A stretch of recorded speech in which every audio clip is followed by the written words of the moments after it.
going to head over to at least the last but not least segment here. Some waiver wire targets that John has.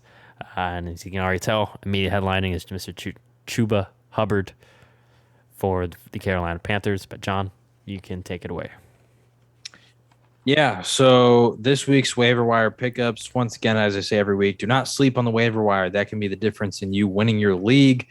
And this week's a good one. Like you just said, Chuba Hubbard is the one headlining this week. McCaffrey's probably going to miss at least one game. I'm betting on two. They didn't put him on IR, which means I think it's probably 2 games. If he was on IR, he'd miss a guaranteed 3. And so I'm imagining they expect him to come back. But I'm saying 2 games, and that means Chuba Hubbard is instantly an RB2 right out the gates, just because of how good their offense has been so far. They do play Dallas, and although they have been causing turnovers and look good, they haven't really been stopping people from getting yards. So I expect Chuba Hubbard to have at least 2 solid weeks. I don't know who they play the week after, but with the way their offense is set up, and with Joe Brady as their offense coordinator, he's a beast. Starting with quarterback, though, after Chuba Hubbard, it's Sam Darnold from the Panthers. He's looked really good. It's hard to understate the Adam Gase effect. The guy has, I don't want to say fully revitalized his career because he wasn't terrible in New York, but he's looked so much better.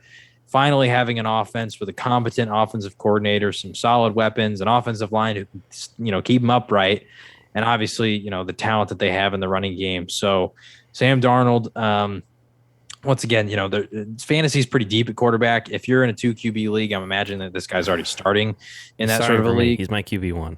Yeah. So in those sort of leagues, it's really deep. But if you are in like a 12, 14 league, only one starting QB, maybe he's still out there on the waivers. And if, you need another quarterback, I think he's a solid option. And especially with, the NFL and injuries and all that stuff, one could always happen to a starting QB. So you want to have someone potentially ready. Sam Darnold has looked good. Running back, J.J. Taylor from the Patriots. As I mentioned, James White hurt, Damian Harris hurt, although I think he should be fine. But it's worth picking up a J.J. Taylor in deeper league formats if those guys do miss time, because it looks like he's going to become the number 1 back in that backfield. And like I mentioned when we talked about the Patriots, you don't want your quarterback throwing 50 times. So I do think they're going to want to run the ball more in the future. So J.J. Taylor, he's an option. Mr. Peyton Barber for the Raiders. He had a great performance for them this week. It seems like Josh Jacobs is banged up, and he always is because they tend to run him into the ground. Kenyon Drake, I think he's also dealing with a little bit of injuries here and there, a little bit banged up. And Peyton Barber, he just happens to be he's like that third string, maybe backup running back that's just always reliable. If you need him to go, he's going to be decent. So I would say keep an eye on Peyton Barber and that Raiders backfield, because even like you mentioned earlier in the pod, the Raiders offense they've looked good this year. They look like they can move with the ball. And so whoever is running the ball for them should be having success. And sticking with that offense, Hunter Renfrow, wide receiver for them. He's their slot guy. Honestly, behind Darren Waller, I think he might be the guy to own. He gets a lot of targets. I think that Gruden really loves the guy.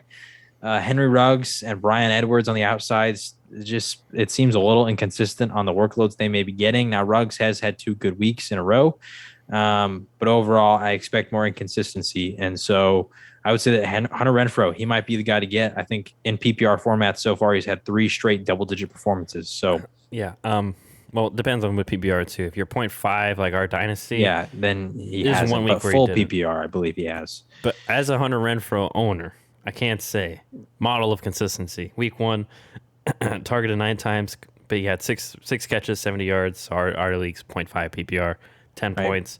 Last week he had 8.2, which I know these aren't like amazing numbers, but especially in our league, we have 2 wide receivers, 2 flexes. It's a dynasty 12-man league. He's been a staple on my flex. And then last week had a touchdown, 5 for 77, a touchdown. So at the very least, he's going to get you about 5 catches, 60-ish yards. That's, you can do the math in whatever league you're in. Pretty dependable, pretty reliable. Yeah. And just, it seems like Derek Carr, also on top of John Gruden, Derek Carr likes him too. So I forgot, Hunter Renfrow owner, I can vouch for the pickup in terms of reliability. Yeah, and like you mentioned, if it's a PPR league in any format, he's getting catches, he's getting targets too. You said he had 9 in week 1, Yeah, right? 9, 7 last week, and 6 last week. So he also Yeah, gets most of his targets too. yeah. So he's pretty reliable, solid guy. Once again, he's not going to be an elite level fantasy receiver starter, but he's a model of consistency. If you're in one of those deeper leagues, I know one of mine. It's only 10, but we have 3 receivers, 1 flex, potentially expanding to 2 flexes next year. And so in that one, you could be starting up to 5 receivers. So Hunter Renfro, he's solid. Another wide receiver who balled out this week, who could have a higher ceiling, is Mr. Emmanuel Sanders. I would say temper expectations with this one because Cole Beasley and Stephon Diggs still do exist in this offense, and I still think they are the top 2 guys there receiving wise.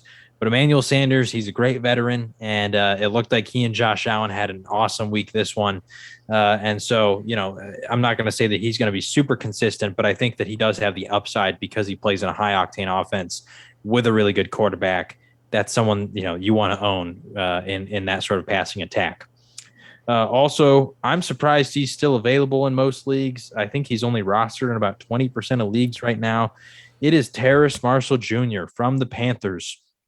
The reason that he is on here is, first off, Robbie Anderson has just not really looked that impressive. And I think that's because he's been almost completely cut out of the short game for this team. He's been mostly just a deep threat. DJ Moore, obviously, is the alpha in this offense at receiver. He's going to dominate most of the targets. But Terrace Marshall Jr. has looked really good. I think he is the most targeted receiver on this offense on 3rd and 4th down. So that's where he's getting a majority of his work. And that means that Darnold does trust him when they need to convert these plays into first downs. And also his average depth of target is, I think, the lowest out of the receivers so far. And so with McCaffrey being out, you're looking for potentially a receiver like Curtis Samuel was last year to potentially fill in that production. I think Terrace Marshall Jr. could be that guy for them. And even just moving forward, I think he has the potential to pass Robbie Anderson when it comes to just wide receiver production of this offense. I think he has that sort of potential. I know you and I were both pretty high on him pre-draft, had him potentially even going in the back end of the first round. Didn't happen, but he has that sort of talent. Next wide receiver, Christian Kirk from the Cardinals. This one is the one that I'm the least confident in, just because of the talent they have in the receiver room. And I think that he had a really solid week this week, but that might have been because of the Hopkins injury, like you had alluded to earlier in the podcast. But he did have a good week, and I think that he has been their deep threat for this offense. Rondale Moore is going to get involved. AJ Green's going to have some good performances. Obviously, Hopkins is going to ball out most times. But Kirk is still a valuable piece of this offense. Once again, in deeper league formats, I think he's a wide receiver to look at. But if you are not in a deeper league, I would take the other 3 before I would take a Christian Kirk, just because of the competition that he's going to have to deal with. Also, Chase Edmonds gets involved in the passing game, so there's just a lot more that he's got to deal with in terms of production. And then we got 2 tight ends this week. Tight end, just a really dry position, not a lot of talent out there. And so we're going to say Mr. Tyler Conklin from the Vikings and Dawson Knox from the Bills. For Tyler Conklin, the Vikings offense just looks like it's going to be the thing that's going to have to fuel them to victories. Their defense is okay, but they're not amazing. And so their offense is really going to have to be, the thing they're going to rely on. Kirk Cousins has looked solid so far. Justin Jefferson, Dalvin Cook, obviously, elite level talents. Adam Thielen, really good.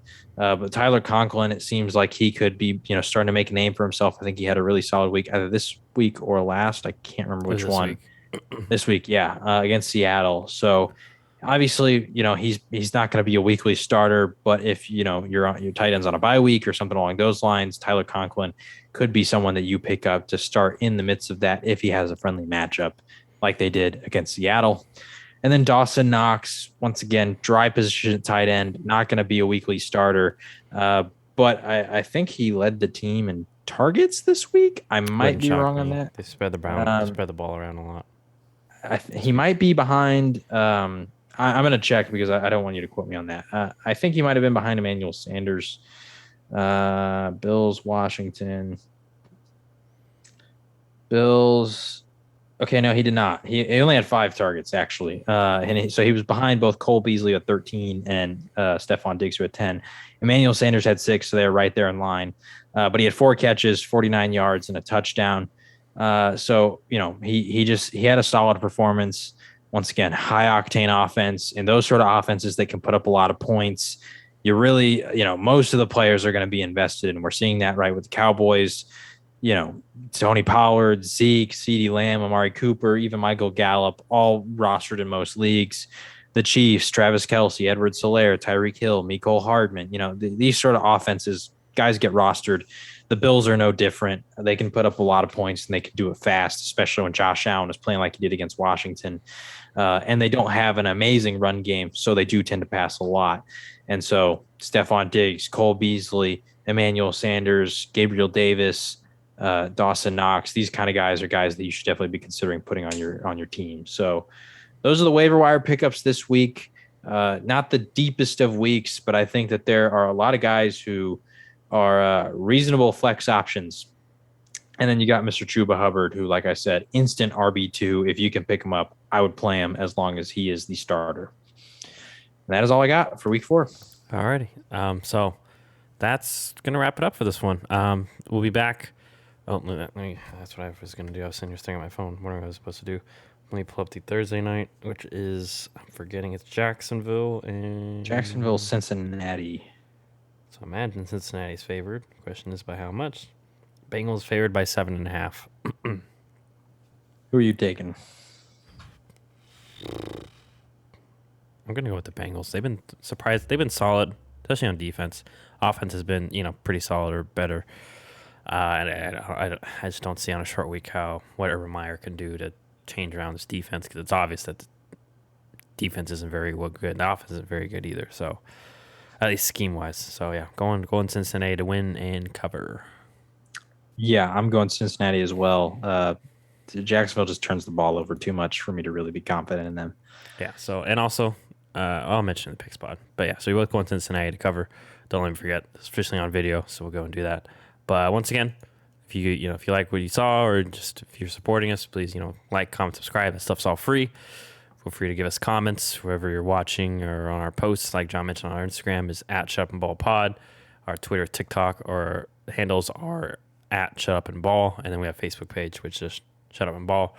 And then we also have our podcasts on all/most podcast forms: Apple, Spotify, even iHeartRadio, etc. So otherwise, we'll see y'all later in the week. We make our week 4 picks.